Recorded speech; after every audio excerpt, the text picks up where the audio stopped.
Welcome to the ITSP Magazine Podcasts, a modern, innovative multimedia platform broadcasting ideas and connecting minds. You are about to listen to What If Instead podcast with Alejandro Juárez Crawford and Miriam Plavin-Masterman. A show about everyday people reimagining the way things work and tackling the obstacles they face. We explore adventures in democratizing innovation, how the chance to try one's hand at something new affects people and even organizations, what powers they discover, and what challenges they face along the way. Technology is for the people. It should be used for good, not evil.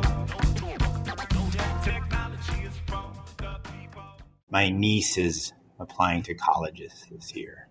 And so it's got me thinking about the college essay and this idea that you're supposed to define yourself, what your life's about, and all the important things you're going to do as a 17-year-old.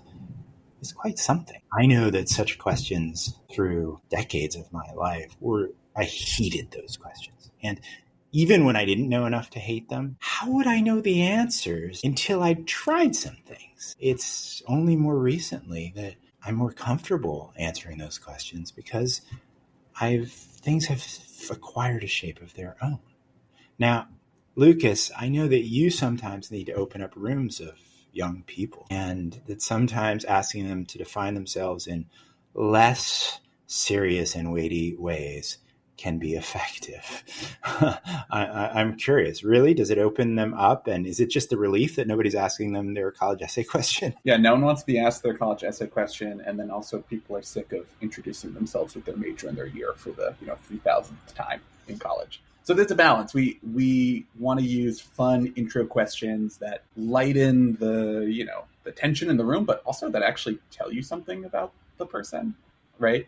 So on the one hand, we sort of have more serious ones like maybe, I don't know, what's your first political experience or something? That's kind of interesting, but also really fun ones like just which sandwich would you be if you could be any sandwich? What was your first screen name or something like that? Like that actually just gets people talking and fighting and sort of arguing, and like they've already become a group because they have to discuss. Well, first of all, does everyone have a sandwich they love? No, they definitely don't, which is sort of part of the fun of the question. That they actually sort of have to discuss it, and like part of the game is just how do you answer a question that doesn't actually have an answer. And that game could get interesting internationally too. Breakfast is such a powerful thing for not just culturally but elementally, right? So what kinds of answers do you get that open people up, and why do those questions, like how do they become a group through answering those questions? I'm so curious. Yeah, I mean, I think, well, for the kind of normal questions, right, like first political experience or something like that, you hear really interesting stories of just how diverse people's experience with politics is. People have really different definitions, right? They might talk about how they went to a voting booth with their parents. They might talk about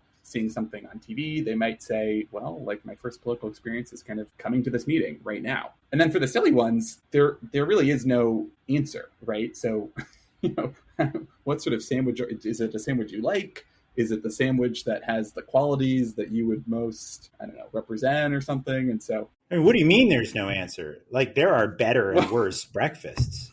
There's better and worse breakfast sandwiches, but your sandwich relativism is, I don't know. Yeah, sorry, I know, but they're all good answers as long as people have an answer. But it's not clear how to answer the question, right? So they actually have to. People are sort of going back and forth, and they're asking people questions, and someone sort of dares to be the first person to actually say what their answer is, and that sort of then maybe inspires other people to have a reaction to it. So we got to know, right? I mean, what if instead is all about enabling lots of people to ask, what if instead of this, I had that, or I could make that possible. But what about you? What was your first screen name? And give us the absolute data-driven answer to this breakfast question, Lucas. This is really serious now. Yeah, this is very serious. My first screen name on AIM was Toucan NYC because I like toucans and I grew up in New York. I'm kind of worried now if someone Googles that, like what they're going to find, but hopefully everything is long. There's obviously a best answer to the breakfast sandwich question, which is a bacon, egg, and cheese. But I am sort of saying that also as like a New York City person. That's definitely a culturally specific one. Fair. So what about you, Plavin-Masterman? I kind of think my first screen name was like Mimsy 250. My dad calls me Mimsy, and he has since I was like tiny. And he'll sign it like, his like whatever. So yeah, so it's like Dear Mimsy, whatever. So I think it was Mimsy 250 because that was the street address for my parents' house where I grew up.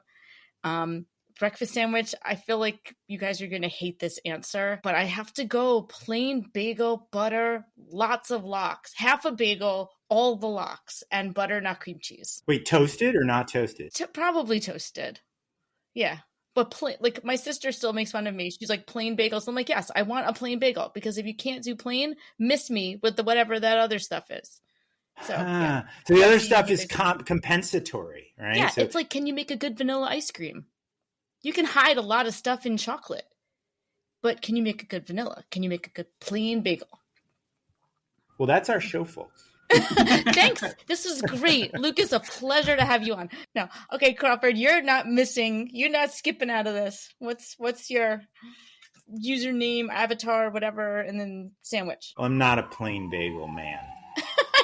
Most people are. I'm not a plain bagel kind of man. My favorite breakfast in the world is if there are leftover enchiladas or pizza from Sal's and Carmine's, and they're left over, and I walk to the fridge and I eat them cold. Cold pizza? That is a crime. Oh, cold pizza is delicious. It's so beautiful because these are foods, first of all, that almost never have leftovers because they're perfect foods, right? My great-grandmothers and grandmothers and mothers and brothers, like their recipe for enchiladas.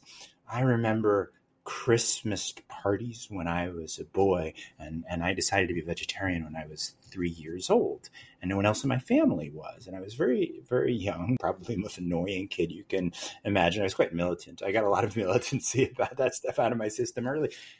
But my grandmother, when everyone else was having turkey or something like that, would make me a plate. And I made the mistake one Christmas, and she was one of 8. So it was like all these people singing Chicano songs. And I walked out with enchiladas and silence and all eyes on my plate. Where did you get that? Right. Of course, then I had to share. It was really awful Christmas. So that's my answer. I mean, there's other ones. I love blueberry pancakes, the way my grandfather on the other side made them.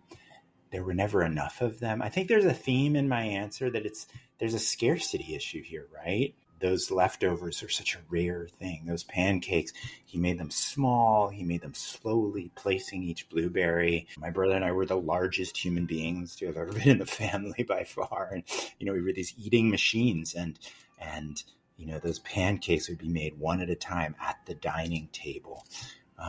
And I have so much weird love for how much I wanted my next pancake for the 10 minutes till I got it. The blueberry pancakes, which I've recently made for guests. My mother-in-law from Turkey loves my blueberry pancakes, and she's just this consummate chef, but I'm very proud that I can bring that to the mix. It doesn't sound like scarcity. It sounds like you had just the right amount, right? There just wasn't leftovers. Well, there's a thing, right, where there was something that you didn't have enough of at a certain age, right? I remember watching the cartoon versions of Marvel Comics heroes and wishing there were live action films about, Wolverine or something like that. And now, and we're losing a huge portion of our IMDb ratings for this podcast are going to go down when I say this. But now I'm just like, oh no, not another Marvel movie. But at the time I dreamt of them. So I think why do those Marvel movies always get like an 8.0, 8 plus collective rating, right? It's because I think people of a certain time wished there were superhero movies that there weren't, and then got to make them. This is a private theory. So you're right. It's not scarce anymore, but it was at a pivotal moment, right? Like there were moments when I would be, working kitchen at a camp in Maine, and all I would get to eat, because this was a very meat-based place, was rolls. Mim, I'm sorry, because your plain bagel theory is beautiful, but white bread by itself with nothing but American cheese and maybe a plastic thing that you have to tear and get all of your fingers with mayonnaise, ketchup, or mustard. This is something I hate with all of my being because I had to exist at these cookouts on just that. If you're going to conflate a plain bagel with white bread, we're going to have some words after this podcast. That's all I'm going to say. Fair point. Fair point. Okay, so before we get to the intro, just to talk about who's our guest for today, right? Lucas Gutterman, and he joins us from Brooklyn, New York, represent Brooklyn.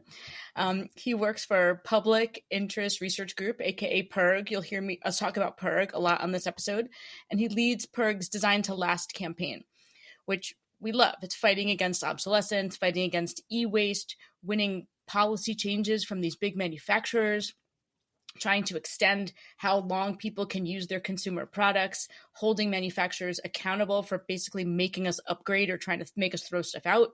And he got his start working as a PIRG student volunteer and an organizing director. And in doing so, he helped register thousands of voters and win zero waste campaigns to stop plastic pollution. And he likes a good breakfast sandwich, which we appreciate. So welcome, Lucas. Thank you for joining us today. Yeah, excited to be here. I'm Alejandro Crawford. And my co-host is Mim, aka Mimsy Plavin-Masterman. And we're on a mission to make experiments of your own feel as normal as watching videos on your phone. Welcome to What If Instead, the podcast. So Lucas, let's dive in. We already have a scene set. You're in a room of college students, you're trading screen names. They already have the advantage that yours is dumber than whatever theirs are going to be. Mm-hmm. Here you are. Why are you opening up these rooms? Fill us in. What are you doing there? And I'd be so curious if you could tell us whether some things that you thought were bad that happened to you could have actually opened up what you're doing today. Yeah. So taking a step back, even before I was in the room with college students, I was, choosing to be a college student. And as a high school student, I had a very clear vision of what my life was going to be like and what I was going to study and where I was going to go to school. I wasn't quite like a 10-year plan kind of guy or whatever, but I did have some sense of what I wanted to do. I really wanted to be a programmer and like maybe work at a startup and like sort of live this early 2000s, Silicon Valley experience that I was sort of seeing online. There was a sort of fortunate misfortune which happened, which is that I just didn't actually get to do what I wanted to do. I ended up going to UMass Amherst. I still studied computer science, but it wasn't, the sort of vision that I had. Tell us your state of mind at that point, if you don't mind, because I think once people see a person doing amazing things like you, it's easy for them to be like, oh yeah, but that was just a bump along the way. But at the time, it probably didn't feel like it, right? No, it really felt quite devastating as like a 17-year-old. I mean, I think I have a lot of empathy for high school students who are going through the college selection process because it's really brutal. I mean, the idea that, again, like that 17-year-olds are sort of defining themselves in this way that's going to have a big effect on the rest of their life. And they're sort of having to almost like sell themselves, or they're trying to compete against their friends and people they haven't met. And it can be really just emotionally tough. So for me, it was really hard. I just was sort of getting rejections or wait lists from all the places that I sort of had imagined and that I had been really excited about. And, I had even sort of already thought like, oh, here are the classes I'm going to take and here's the clubs I'm going to join on these other campuses. And then those fantasies were sort of just swept away, right? Because I just didn't get in. So it was very hard. And actually, I even distinctly remember going to visit the campus and sort of like really feeling just upset or like this wasn't the right place for me, or, sort of already thinking, okay, here's how I'm going to transfer somewhere else or something like that. And then, of course, what ended up happening was that it really was the best thing that ever happened to me. I mean, it is the sort of the most life-defining outcome, that's happened in that. Basically, on the second day that I was on campus, someone asked me if I was registered to vote, and I said I already was, but they asked me if I wanted to volunteer. And that's how I got involved with my local PIRG chapter, helping register folks to vote, within that first week on campus. Because I want to pick up, and we're going to hear this story. We need to hear the rest of it. This adjective you used, life-defining. Because when you talked about those campuses where you envisioned yourself, right, there was a life definition there. And I would argue that rising costs of higher education, which in the United States is much more expensive than in many other parts of the world, I think all other parts of the world perhaps, are not academics driving those rising costs, right? it's all the stuff that I think of as the scene setting of your education. And so you are meant to feel when you visit certain schools, you're meant to imagine yourself in that movie. Yeah, it's curbside appeal, right? I mean, that's curbside appeal. appeal. They're spending on. Exactly. And, you have these beautiful stone buildings on a classic quad, right? And inside it's, pasteboard walls and stuff, right? But at least when you're on that quad, you feel, or that green, you feel like you're in that movie. And I would argue that the emotional story that we tell ourselves is really powerful and rooted in this idea that we're going to get to define our lives, right? By sniffing that air and feeling that excitement and, that learning and that thing that we've become a part of. And so we're sold on it. And yet you have described not getting the life definition that you told yourself a story about and getting life-defining outcome from something completely different. And as you go forward, I want you to dive into this if you don't mind. I think you are actually shifting the paradigm of life definition from the story that we're told. It's almost like the dominant myth, right? So the dominant myth is that I define my life by getting in, right? I talk about all this stuff. I get approval. I get entry given to me, and then I'm in that movie. And you're describing something that works completely differently, and I actually think has importance well beyond just, where you end up going to school, but that the actual things that open up life-defining outcomes are much more like the one you're describing. So thank you for indulging me just to put that frame on it, which I was kind of figuring out as I spoke. Can you pick up on that and continue the story? Because I think you're onto something really relevant to people. Yeah, I think that people have different experiences that I saw with my friends and my peers, right, in college. And that some colleges really are sort of more like walled gardens, and other places are more like open source, maybe projects where everyone's sort of contributing in a different way. And so, I have a lot of friends that went to schools that look really good on the tin, right? It says all the things you're supposed to say, and it looks impressive on their resume. And, there's nothing wrong with that, right? Obviously. And it sort of has opened doors for them and affected the rest of their life. But their experience itself was actually quite different than mine. They didn't actually have the space to build or make or affect campus life itself because all of that's sort of been decided for them. And then actually, I even think that the very hardworking, promising young people who do get accepted in those institutions sort of don't get the opportunity to actually learn how to make autonomous decisions on their own and build their own thing. And they graduate even from these very, selective, unfair, unequal, hard to get into institutions. They actually graduate with not having a whole set of skills that people who maybe went to places that were more open and participatory actually got to experience. You follow your job there is to do what you're told for the most part and not to actually make something of your own. I'm at this campus that I wasn't really that excited about. I'm sort of asked to volunteer. And, that was sort of the opportunity where I was able to be part of a organization that students themselves were actually building, right? We chose what events we were going to run and how we were going to run them and what the goals were. Had a student board of directors that actually approved the budget and made decisions about what campaigns we made. Again, my friend at the time was going to a school that was sort of more prestigious and probably opened a lot of doors for her in terms of her resume. But I very distinctly remember having a conversation with her where I was like, oh, I actually can't talk to you then, or, I have to get on this board call that we're running. She's like, board call? What are you talking about? Like, you're 18, you've been on campus for 2 weeks. Why am I imagining you running around with like a briefcase, like hopping on a conference call? Like, what are you talking about?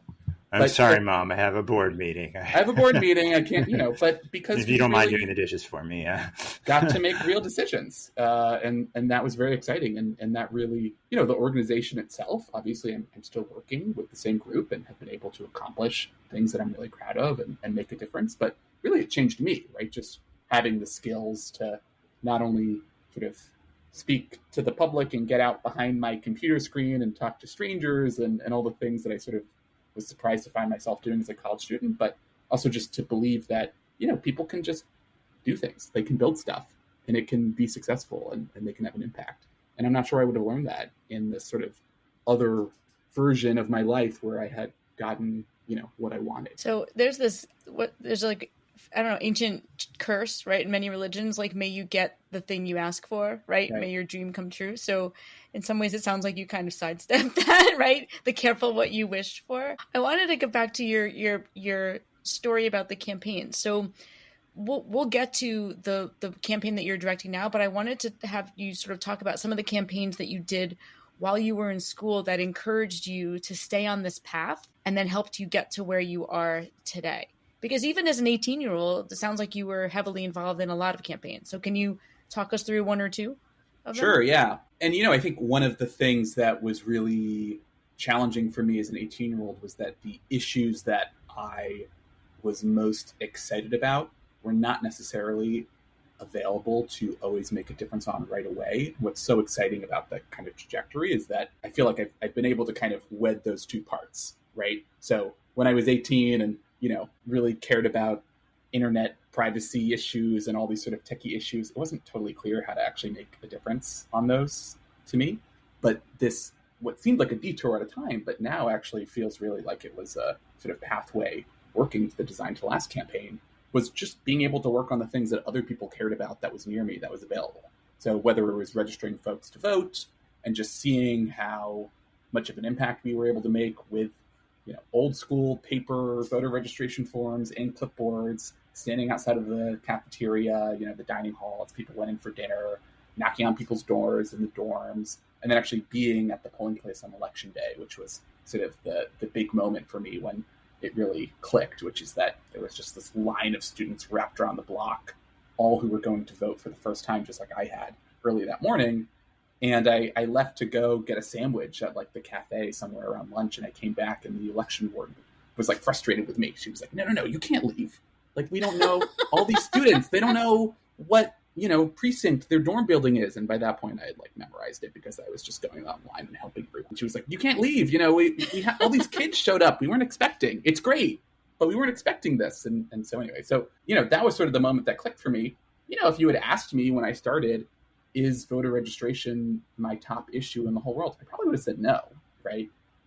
I would have said, well, you can just register to vote, and can't people just figure it out on their own? And why is this something that we really have to worry about? But it was through doing the work and actually being part of the campaign and seeing, all of the ways in which my peers were different than me and had different challenges and had different reasons why they hadn't registered or just didn't know how and felt intimidated, and being able to help them overcome those barriers. That actually just changed my understanding, right, of the world through doing it. I want to connect four things you've said. So the first is this tension between you follow the rules and students themselves are actually building something. You follow the rules was what you brought out is not only how you get into the traditional elite paths to success, but also what you are taught to do in those environments, what you're enabled to do, versus students themselves are actually building something. So that's a tension that you started us with. And then, though, I think it gets really interesting when it's, well, what are students building? And what were you going to build? And you talked about the issues you're most excited about not being the ones you can make a difference on right away. Then you said this thing, which is just really beautiful in its sort of simple shock, which is that you weren't expecting what happened, right?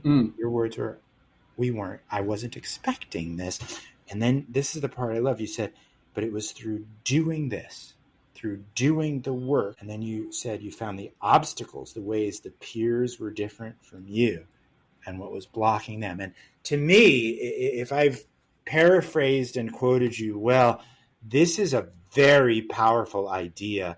It's not what I expect. It's not just that it's not the rules. It's that it's not what I expected to be working on, but it is the thing that through doing it, I find obstacles others are facing that I didn't even know about. Yeah, and I think the takeaway for me when I look back at my experiences is praxis, right? That I learned by doing something rather than by reading articles online and thinking that I knew so much more than other people. it changed me to actually do things with other people and then kind of encounter what their relationship with this problem actually was, rather than just what I thought they should think about it. I mean, let's talk about learning by doing and what it takes to open up meaningful opportunities to do that. It's one of those things that everyone says it, right? Like, oh, it's like being in favor of entrepreneurship. Well, everyone loves entrepreneurship, right? But we make it harder and harder to be an entrepreneur. Well, same with learning by doing, right? Learning by doing. And yet it's really hard to find opportunities, say, in a traditional university. And if you've tried to, as I've worked very hard to make opportunities to learn by doing available, you're fighting the system to make those opportunities available. Now, tell us about your work. What does it mean to bring in those chances, not just for the most entrepreneurial or the most active, but for more people who can get the surprises that you've just described? Yeah, I really like the way that you framed that around most people rather than the most entrepreneurial people, right? Because there is maybe some set of people who just sort of don't really need any support, and that's their constitution. That's just the way they are. But for most people, that's not true, myself included, right? And so as an organizer, there's always this balance that you're trying to manage between providing just enough structure and support for people to feel confident to try something that's outside of their comfort zone, and letting them really be in charge and deciding what to do, right? So, and I think, people have their tendency, you could kind of, because part of what I was doing was also training the students to be organizers of each other, right? There's this whole other level of organizing, right? And so you'd see that students sort of had a tendency. Some people wanted to do everything themselves, and they would develop the whole plan, and they'd sort of come through with everything. And, I think we sort of all can tell just by looking at that, like, that's sort of, not really going to build other people to be leaders, and you sort of are deciding everything. And also you're not going to be able to accomplish as much because you're sort of being this martyr and you decide to do everything yourself, and that's not really going to work, right? Man, maybe you're laughing because the martyr thing is kind of, it's like, don't worry, I'll put everybody on my back and I'll take care of all of it. And you're just like, okay. Yeah, you're not actually doing a favor to other people. No. Right. No, and very few things actually get built, things that matter, by someone with that mentality, right? You have people who've been standing on other people's shoulders who tell a story, because most journalists, I mean, this even happened to me, where there was a whole team and they want to tell a story about me, right? Which is wrong. And you resist it, but you realize they want a story with a clear protagonist. So we have high levels of entrepreneurialism, is that we've traditionally been friendly to immigrants. Because if you make a journey against all odds, either a journey over land from the south, over water from the east or the west, or out of slavery, right? If you make a journey like that, then you are enterprising, right? And so the single stupidest thing we can do is to deselect for those people, because they're not all doctors and lawyers or something. It is the people who were children of peasants, right? Who build, right? Who were children of slaves and so that's one thing, but that's only part of the story. As you guys just brought out, the most enterprising person, we don't want a world where it's just the daredevil. You made it very funny, that is always jumping off the cliff. You need with them somebody who's constantly asking, oh yeah, is this the right cliff to jump off, right? Or who's asking like, well, actually, let's go down and inspect whether there are any rocks right beneath the water right there. Like, that's how things get built. Yes, you sort of need to provide the space for the most enterprising people to take something on and do it. You can't be a micromanager. You can't define everything. And also, there does need to be some support and some structure. And so the other tendency I would see, very well-meaning people who are trying to sort of empower everyone and trying to make sure that everyone can have their part. But at the very first meeting of the new campaign that this person is launching, they look at the room of, 10, 15 students who are interested in the issue, and they say, well, really, this is your campaign. What do you want to do? And everyone looks around and they say, I don't know. I just got here. Like, I just showed up 5 minutes ago. What do you mean it's my campaign? What do I want to do? That doesn't work either. So let's talk about this. Like, what are these structures that allow people to participate effectively? And we could look at this. It'd be interesting. Like, you can think of it in terms of long form improv, right? Where Upright Citizens Brigade or your favorite improv group has very specific ways of allowing one person to start doing something funky on stage and other people to join them, right? That's not something where they just are doing whatever comes to their mind. It's a practiced discipline, right? Same thing, whether it's innovators, entrepreneurs, political organizers. Can you talk a little bit about the kinds of structures in your experience that are effective for creating those participatory effects, those collaborations where it's not just the person who's ready to run out with their idea, but it's all the other people that bring distinctive advantages and mindset? Yeah, I think two things come to mind. So one is, and I'll speak within the framework of political organizing because that's what I know, but I think that this is applicable elsewhere too. The first is the organizational structure, right? Which is that I think we've all probably been part of a group where it's just so slow and so frustrating because every single thing needs to be decided upon by everyone else. And there's sort of different levels of engagement. And it's so annoying, right? I mean, just to be part of like a bogged down, really slow, inefficient bureaucracy. So you need a structure where you're sort of pushing responsibility and credit outwards, right? We think of like the snowflake model.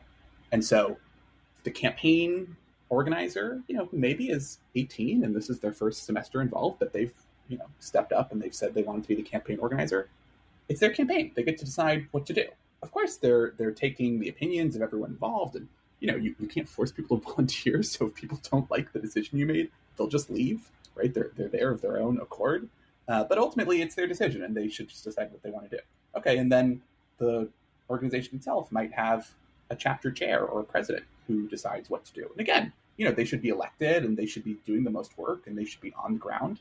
But also, maybe not every single decision needs to have full, complete consensus, especially from someone who maybe just showed up and is new compared with someone who's been there for 4 or 5 or 6 years, right? So someone who has more experience really maybe should sort of have more decision-making power as long as they have more responsibility and have put in the work. So we think about it that way, right? Which is that the person in charge of the organization is not micromanaging the person who's running the table, on Tuesday to register voters. That's sort of ridiculous. But also the person who's running the table is not actually telling the whole organization what to do. And there's different sort of realms and roles that decide how people have control and decision-making power. And that's really clear, right? I also was part of a bunch of other organizations, especially this is, I was in school 2012 to 2016. So there's a lot of leaderlessness and flat organizing. And again, totally from a good standpoint, but it almost never worked, right? Because that just results in sort of no one having any responsibility and not really having any decision-making power. The second thing is how we organize the campaigns themselves. So we want to have what we say is a breadth and depth of activities or tactics for people to be involved in. So what can people do for 1 hour because their friend told them, hey, this is cool. Come with me to my, ban plastics bags club. Okay, that person, is not going to like read a 20-page document or like become an expert or maybe even, go to a meeting of the group. They just want to show up for an hour and volunteer. That's great. There needs to be something that person can do.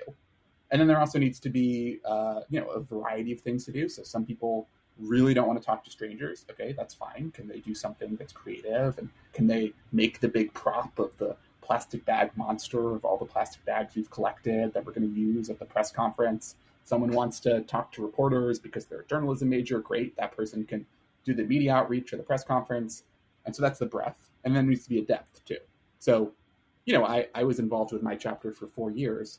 By the 4th year, going to the same training that you'd been to for 4 years before, or running the same event you've run for 4 years, that's not really that interesting. It's not challenging anymore. It's not exciting. What can you have people who have the most experience to do where they're still feeling challenged, either because it's maybe harder, right? Or because they're just actually helping train and build up other people. So now this person is in charge of running all of the tables for the whole year. Okay, so they have to make the schedule of all the tables. They have to find the people who are going to run each individual table and train them. They have to make sure all of the people who are the tabling coordinators have recruited the people to show up to their thing. And so now you have one person who, is still bottom line responsible for everything, but their job is not to be a martyr and do everything themselves, but actually to recruit and train other people to be successful. And so I think of this in my nerdy way as sort of the fractal model of organizing, right? Where the way the organization looks nationally, statewide, on campus, for one campaign, for one tactic, has the same structure.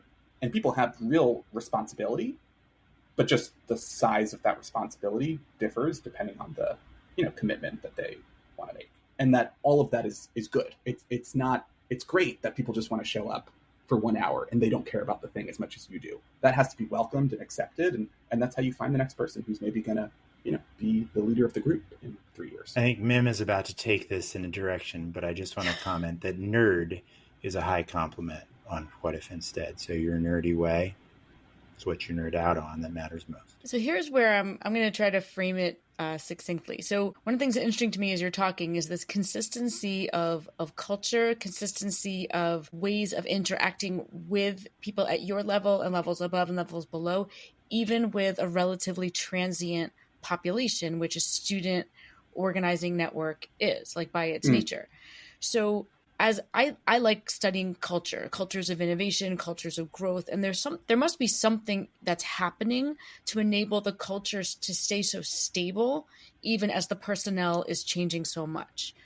So since you've actually taken it from the student position to where you are now, what's happening in the culture? I mean, this is a compliment. This is a great thing. Like, what's happening in the culture to help these things continue and transmit with very different people from year to year, potentially? It's a good question. And it is the biggest challenge of student, activism and organizing, of course, is that people graduate every year. Your most experienced, best organizers leave. Yeah. And I think, frankly, like, the people that are annoyed by student organizing know that, and they're like, okay, let's just wait out the clock, and then these people will graduate, and it will sort of go away. Let's make a committee to study this, and maybe we'll put them on the committee, and they'll be sidelined, and then 4 years later, and then there'll be a report at some point, maybe, right? Yeah, there'll be a report, and then everyone will forget. So I think part of it is just that we really have always put an emphasis on the organization. And actually, we very explicitly say that the organization is more important than just one campaign, which can be kind of a difficult thing for people to accept. I mean, it certainly was for me when I was a new student. You're like, it's sort of, it feels like maybe there's something that's not quite right, or you're not quite putting the right weight on things, because aren't we really here to make a difference and save the world and protect the environment? And how could that be less important than the organization? But having an organization with a legacy that's so long, and sort of having the stories of all of the ways in which the organization has tried to be, the challenges the organization has faced, or the attacks on the organization, or so on, really actually saying, okay, well, some groups are going to have a method where it's not really a group, and it's not about the organization, it's about the campaign, the issue, and those people will come together, and they'll come together for this particular issue, and then they'll disperse. And that's totally fine, and that's one way to do it. And then some groups need to be the one that's there for 50 years.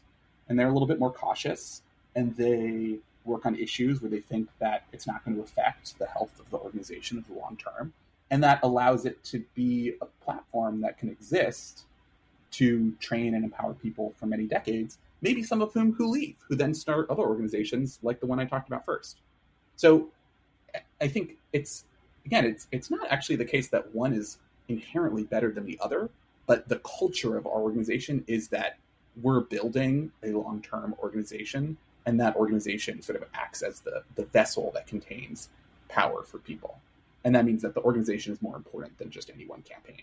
And other organizations or people might choose to work for a different group, and that's sort of a totally valid but just different strategy. So to pick up on that, this idea of some of these longer campaigns, I wanted to talk a little bit about the Design to Last campaign, because you've been very involved in it, but it's from what I can tell, there was a lot of conversation, and then all of a sudden a lot of action, and then more conversation, and then more action. And so I was hoping you could talk us through kind of how PIRG decided this is what they want to work on, and then how the campaign began to take shape and how that all worked out. Yeah, so personally, what's really exciting about this campaign is it is sort of the culmination of this whole trajectory in my just personal professional life that we've been talking about, really wedding that interest in technology and that computer science background and that tech nerd background with all the organizing work that I, sort of found myself getting involved with as a college student and then worked professionally in for years. And so we launched the campaign 2 years ago, Designed to Last. It's focused on the obsolescence of technology, really pushing back against the disposability treadmill that has us replacing our phones and our laptops and even our appliances at ever increasing rates. We're looking at technology that is designed to die because it's just actually built to be disposable, like disposable vapes with screens that let you connect to your phone. And if people have seen these online, they're totally outrageous. Where do I get those? That sounds. Oh no! Excuse me. Go. I'll send you the link. That's not going in the show notes. Okay, we're gonna cut that. This episode is sponsored by disposable vape. Yeah, you're right. So you can, disposable vapes. Disposable vapes with screens on them that you can use to, send WhatsApp messages. That's totally outrageous.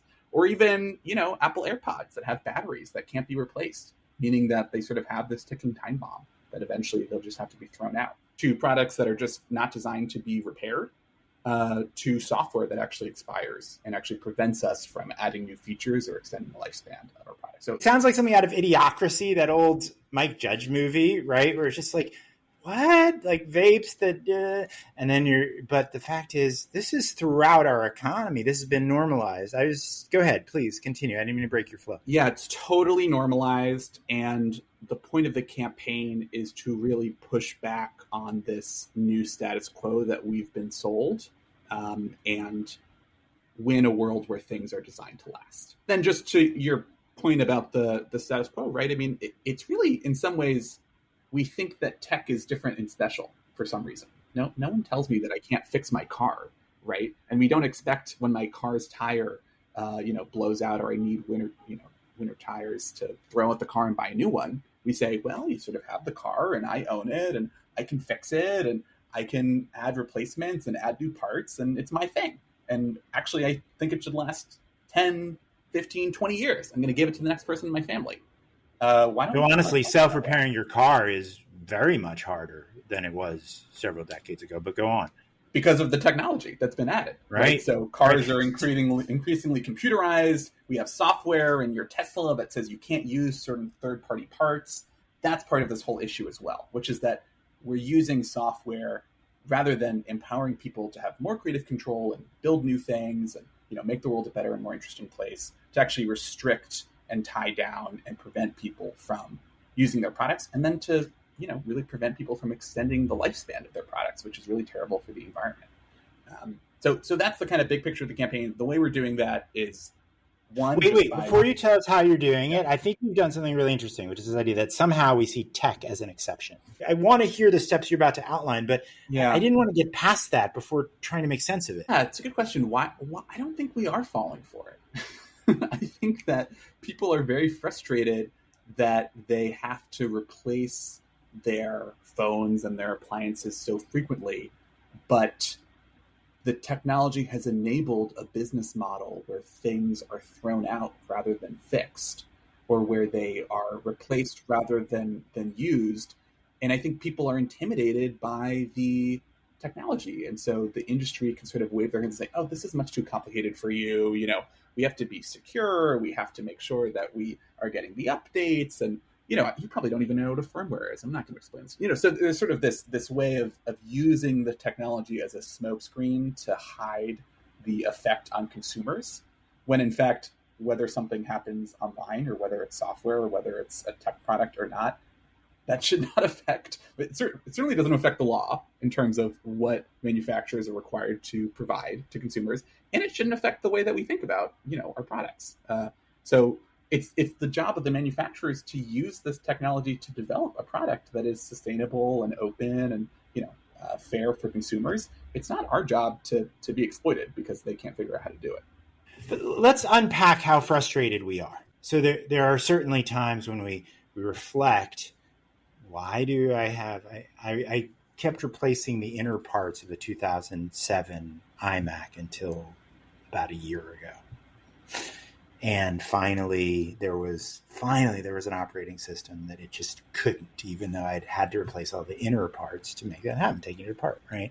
And it was a beautiful machine. The screen was just so perfect. It was like just a classic. That having been said, I fully admit that when AT&T a week ago somehow found me and snuck some message into my internet experience that said that I could turn in my last year Samsung flip phone for the new one with the AI I don't want for free, that even though I know intellectually I'd get another 2-year contract and, that I know I'm being exploited, I have to admit there's this part of me that was excited about getting the new one. I just want to be honest with ourselves about, like, if we're going to take that frustration and make it visceral, make it actionable, I think we have to be honest about the ways in which there's part of us that loves this and is seduced by it. Even if that's just like the part of us that's a mouse collecting baubles. Or the kid with the Christmas present. I mean, it's a way of being like, ooh, a present. Ooh, a thing comes in a box. It's very exciting.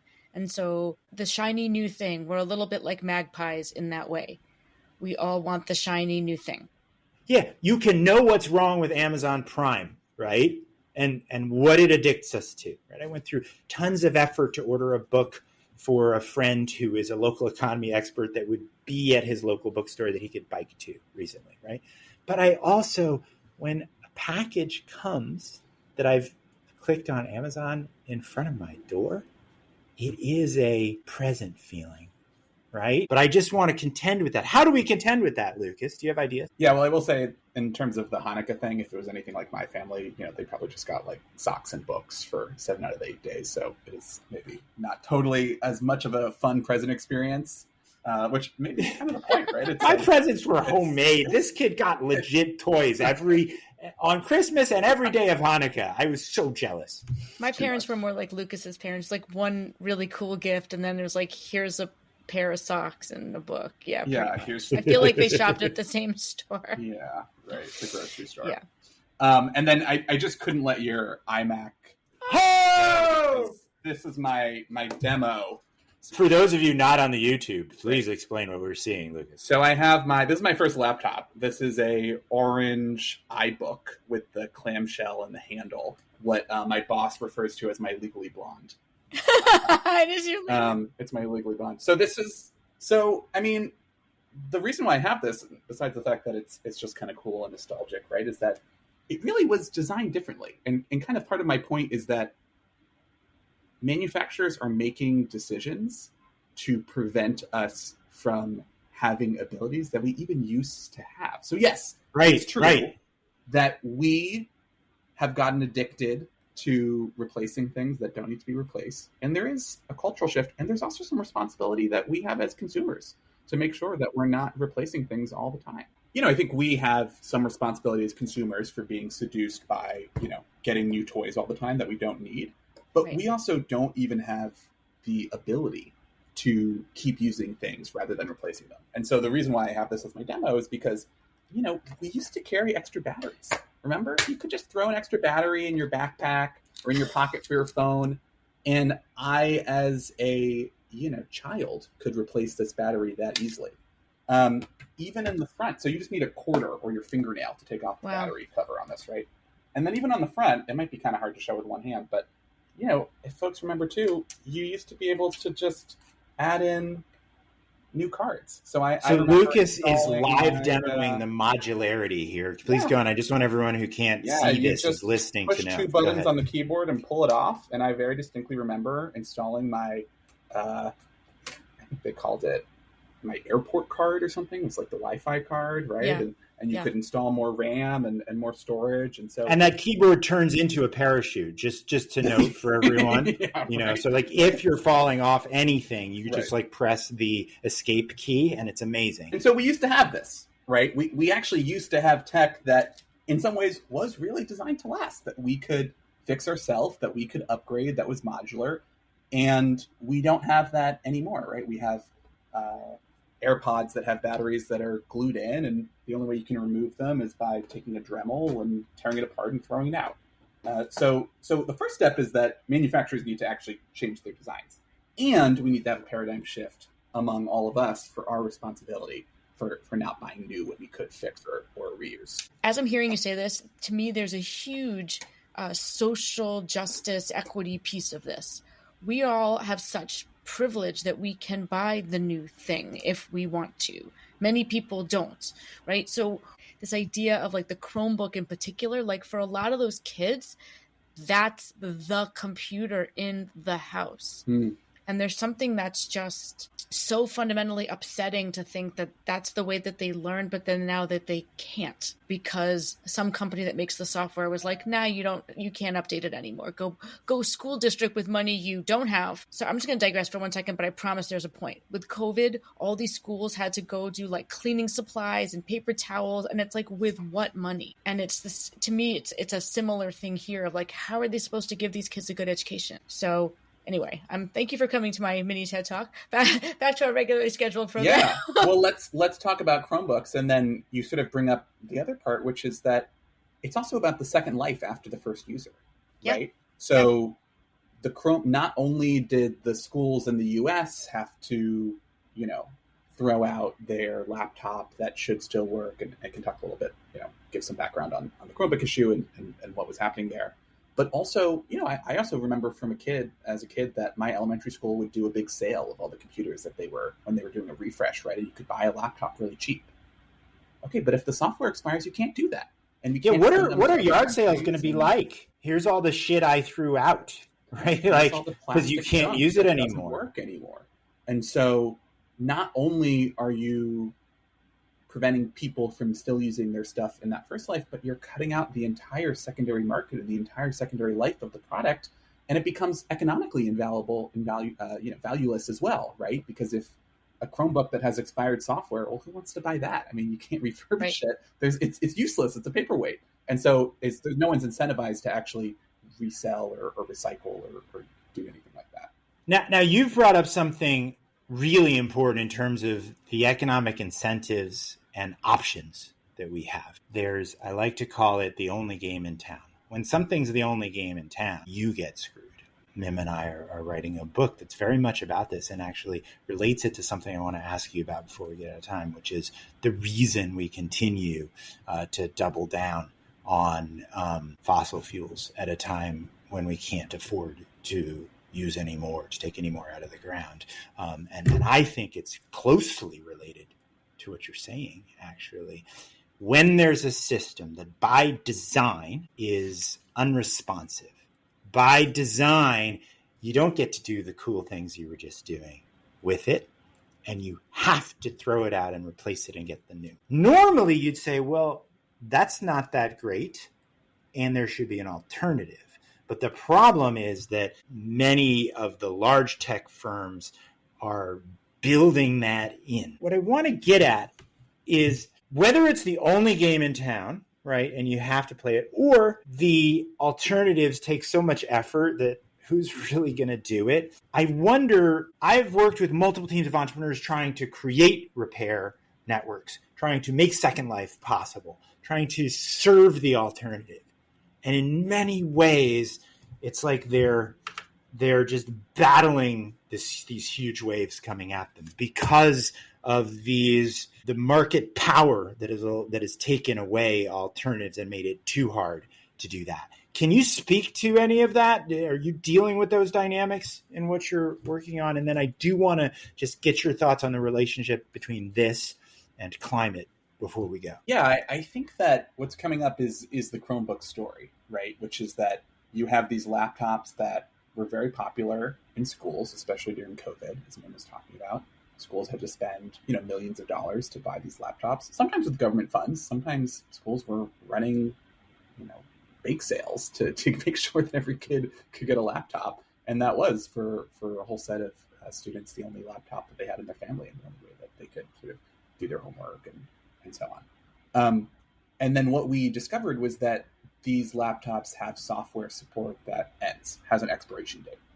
Once that software has expired, because of the way Chromebooks are built, you have no alternative. right? So there are some, excellent enthusiasts and hackers who can demonstrate how to install Linux or Chromium or install some alternative operating systems on the Chromebook. But that's not really something that most people can do. And even if you have a IT department that is kind of has the expertise and excited to do that at a resource school, okay, well, are you going to do that for 30,000 Chromebooks, right? That across the whole, LA school district is, way more. Yeah. So except for the exception where you have special skills or all of the resources in the world to go to great lengths, I want to repeat 4 words you said. You have no alternative. That's exactly right. And so that's why when we found this problem and we saw the huge amount of waste and we saw the way that schools were sort of being pushed to replace these laptops that should still work just because the software support expired, you could imagine someone whose idea of the campaign is we're just going to go and we're going to train all of the IT departments how to install alternative operating systems. For all the reasons you just said, that's not really the best solution. That's not really the best campaign strategy, right? And so in some ways it seems harder, but in other ways it was really the only alternative was to actually just go to Google and say, listen, you just can't keep doing this. This is not fair to schools. It's not fair to students. This is not fair to the environment. Of course, they're going to say, oh, this is required. This is just the way the technology works. There's no other way we could do it. But we just knew that wasn't true by sort of understanding the way that Chromebooks worked. And because Google actually had extended support during COVID, to their credit, to help schools. And because they could extend support then, we knew that they could really choose to extend support. You used this phrase earlier about something else, about good intentions, but it doesn't work. Here again, I'm not too impressed. It's nice. You do a program, you donate some things to your schools. But if alongside that, you've been consolidating market dominance and eliminating competition, what I care about isn't the one nice thing that you, out of the goodness of your heart, deigned to do. What I'm interested in is an economy that's competitive enough that you constantly have to be on your game, because there is room for real competition. Soon as we don't have that, then we're just asking for handouts. All of us, we're hoping that Google responds. That's the reason why I think and put that way is, as an organizer, it's really important that we understand what the motivations of everyone involved actually are. And so it's not the case that Google is making some decision just because they're malicious. It's because it really does cost them money to figure out how to have these laptops last longer. And, I think it's the wrong choice, obviously. We ran a whole campaign and we pushed against doing them. But you have to understand what is actually preventing, in this case, Google from doing the right thing. It's the case that they really did have to invest a whole set of money to test all of these different models with the new version of their software and make it works. And yeah, great. Okay, so they have to invest that money. Yet, as we just said, they are the market leader. Google has no shortage of money, and that this was really a business decision, not a technical decision. And given it was a business decision, we showed that we sort of couldn't tolerate this model that forced schools and consumers to throw out laptops that should still work, and imagined, what if otherwise, and actually was able to get Google to change their mind by organizing the public and sort of showing that this was just a decision that they made and was not some inevitable and unfixable truth. So what I love about this is that you took, in effect, a lot of their business model involves externalizing costs onto consumers and schools. And then you guys were like, okay, here's all the money that you've now thrown onto the consumers and schools. Not cool, right? Right? Like you came in effect with a tally sheet and said, yeah, you made all this revenue, but here's all the cost that you made, or the cost that you cost us, and do better. And I just think that's really powerful. Yeah, and it's with our it's with taxpayer dollars, because they're schools. Yeah. And that's why I think the takeaway here is not, we've been using the Chromebook as an example, but this is all over the tech economy. And the point is that if we allow companies to win by becoming the only game in town and making our economy uncompetitive for upstarts and innovators, then of course, if I were a shareholder, I would say press your advantage, right, of those companies. That means we've set up a sport where you win not by performing, but by being in good with the refs and allowing yourselves to have baked-in advantages, right? Essentially, we set up what we call a rent-seeking economy. Now, I want to close by framing a question, and we may not have time to explore it in this conversation in the way that I know we would like to, but you spoke about time sequences, and you talked about how often you would be in an organization when you were a student, and you'd say, it's about the campaign. And then you said, but we're really focused on the long term. And I remember stupid things when I was a student that I thought were the end of the world. But with the climate, it really is an end of the world situation, and we really don't have any time. So the question, maybe we can just frame it and not try to answer it, all three of us, is how do we deal with the value of long-term solutions when we're now facing a crisis where long-term ain't going to cut it? Yes, I don't think of long-term solutions as being the same thing as having no urgency. We can be urgent and implementing solutions right now that have long-term thinking, right? So, there's that proverb, right, that we sometimes like to quote: the best time to plant a tree was yesterday, 1,000 years ago, the second best time to plant a tree is today. So you got to do something now, right? And it will have a big term effect, but you can't wait. But you also can't just use something that's going to only work for a year or two. Let's close on that. I've never heard that proverb before, but you started us by saying that it's what you weren't expecting. And it was by doing the work that you discovered the obstacles and the problems that mattered. And let's close with this idea that, of course, we wished we'd planted trees, in the late 70s and or 80s when Carl Sagan was talking to the U.S. Congress about the greenhouse effect, and we could have done it gradually. But now, let's plant a whole lot of trees. The second best time is now. Lucas Rockett Gutterman, thank you so much for being here with us on What If Instead. It's a real pleasure, and you've made us think. It was fun. Thanks.